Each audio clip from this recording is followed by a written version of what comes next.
ఫిబ్రవరి 14న జరిగే అధిక జన మహాసంకల్ప సభకు లక్షలాదిగా తరలిరండి. స్థలం bible mission grounds, Nagarjuna university ఎదురుగా, గుంటూరు. బాబు షూరిటీ ఎవరికి?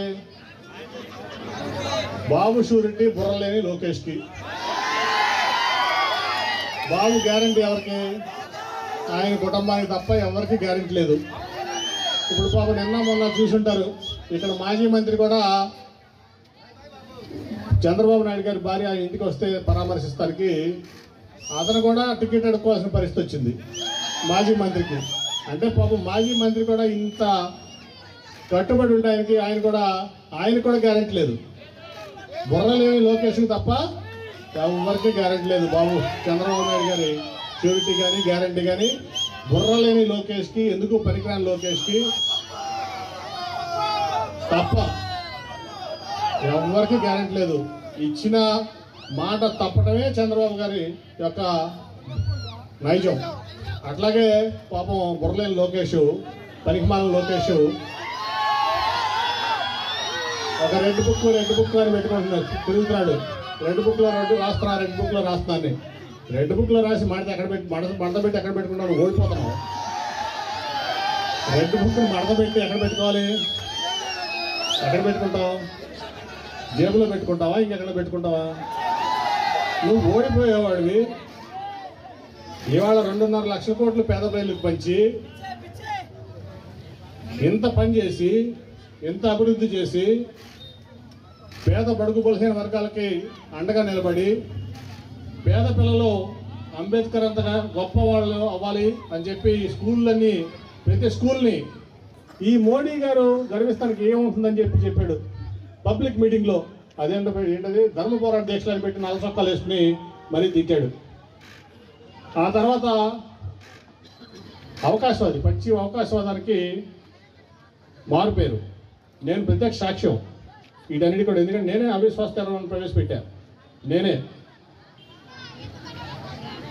పెట్టినప్పుడు అసలు ఎక్కడ మోడీ గారు ఓడిపోతున్నాడు అనేది ఆయనకి సమాచారం. ఆ రోజున వింటారు అందరూ, 2018లో మోడీ గారు ఓడిపోతున్నారని సమాచారం.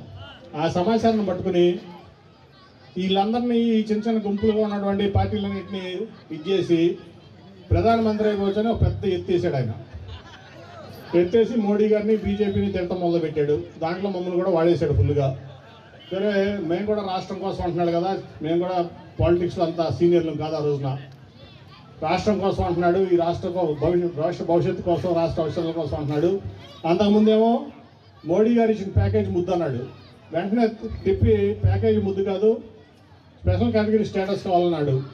అదైపోయింది. ప్రధానమంత్రి అయిపోదామని పాపం కళ్ళగని రాహుల్ గాంధీ పిలవలే. మేము ఉన్నాం ఆ రోజున.